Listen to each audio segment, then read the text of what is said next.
আসসালামু আলাইকুম। সাইদাস কিচেন থেকে আবারও সবাইকে স্বাগত জানাচ্ছি আরও একটি নতুন এপিসোড দেখার জন্য।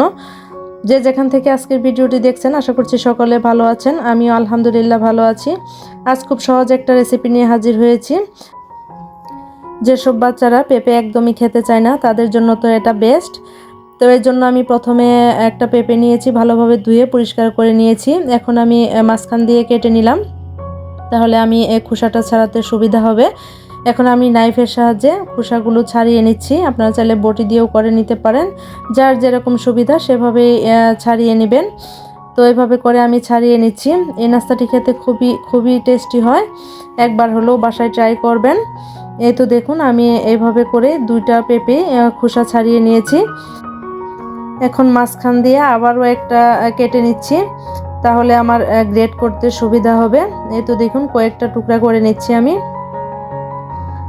আপনারা চাইলে পুরাটা ধরেও গ্রেট করে নিতে পারবেন, তবে ছোট ছোট করে কেটে নিয়ে কাজটা করলে সুবিধা হয়। এর জন্য আমি একটা গ্রেটার নিয়েছি। সবারই বাসায় তো এরকম গ্রেটার কম বেশি থাকেই, তো গ্রেটার দিয়ে করে নিলে বেশি সুবিধা হয়, ভালো হয়, দেখতেও সুন্দর হয়। এখন আমি গ্রেট করে নিচ্ছি।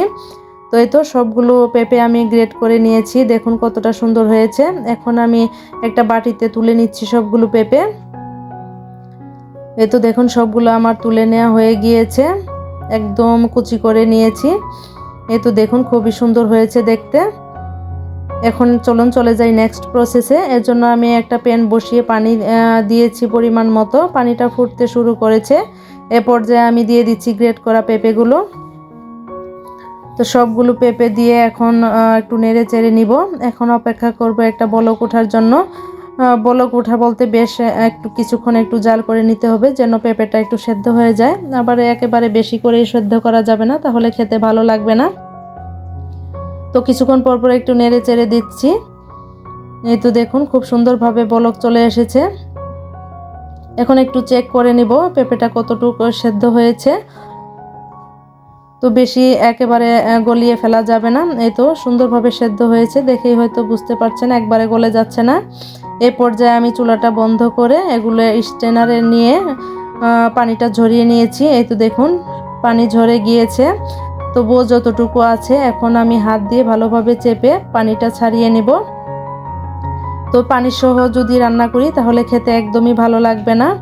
এই তো এইভাবে হাত দিয়ে চিপে চিপে একদম পানিটা ঝরিয়ে নিব। এখন আবারও চলে আসলাম, আবার এখন একটা প্যান বসিয়ে দিলাম। আর এখানে আমি 1.5 লিটার দুধ জাল করে 1 লিটার করে নিয়েছি। দেখেই হয়তো বুঝতে পারছেন দুধটা কত ঘন, একদম সর সহ আমি দিয়ে দিচ্ছি। এই তো সম্পূর্ণ দুধ আমি ঢেলে দিলাম।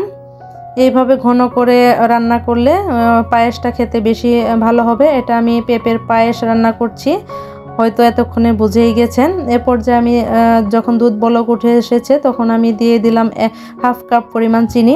চিনিটা আসলে আপনারা আপনাদের পছন্দ মতো দিবেন। তারপরে দিয়ে দিচ্ছি 1/4 কাপ গুঁড়া দুধ। চিনি যার যেমন পছন্দ, মিষ্টি বেশি খেতে চাইলে একটু বেশি করে দিবেন। আমি যেহেতু একটু কম মিষ্টি পছন্দ করি, আমি সহ আমার বাচ্চারা সহ, সেজন্য আমি একটু কম করেই চিনি দিয়েছি। দুধ যখন ভালোভাবে ফুটে গিয়েছে আর চিনিটাও গলে গিয়েছে, এ পর্যায়ে আমি দিয়ে দিলাম একটি তেজপাতা। এখানে চাইলে আপনারা দারচিনি, এলাচ দিতে পারেন। আমার পার্সোনালি সেটা ভালো লাগে না, সেজন্য আমি দিইনি। তারপরে আমি দিয়ে দিয়েছি যে পেঁপেটা চিপে রেখেছিলাম পানি ঝরিয়ে, দিয়ে দিয়েছি। সেটা দেখাতেই স্কিপ হয়ে গিয়েছে আমার। তো এই পর্যায়ে আমি দিয়ে দিয়েছি। তারপরে অল্প একটু লবণ দিয়ে দিয়েছি। এখন অপেক্ষা করব একটু ভালোভাবে একটা বলক ওঠার জন্য। তো একটু পরপর এভাবে নেড়ে চেড়ে নিতে হবে, তা না হলে নিচে লেগে যাওয়ার সম্ভাবনা আছে। তো একটু পরপর আমি এভাবে নেড়ে চেড়ে দিচ্ছি। আর দেখেই হয়তো বুঝতে পারছেন কতটা ক্রিমি হয়েছে। এই তো দেখুন সুন্দরভাবে ফুটে উঠেছে। এই নাস্তাটি খেতে খুবই টেস্টি হয়, একবার হলেও বাসায় ট্রাই করবেন। এই তো নামানোর আগ মুহূর্তে আমি দিয়ে দিচ্ছি 1 চা চামচ পরিমাণ ঘি। ঘিটা দেওয়ার কারণে খেতে আরও বেশি টেস্টি হয়। আমি যেহেতু এখানে খুব ঘন দুধ ব্যবহার করেছি, তার মধ্যে আরও দিয়েছি আমি গুঁড়ো দুধ। আর এই ঘি দেওয়ার জন্যই আরও বেশি খেতে ভালো লাগে, খুবই টেস্টি হয়। তো আমি এখন ঠান্ডা করে ফিরে আসছি।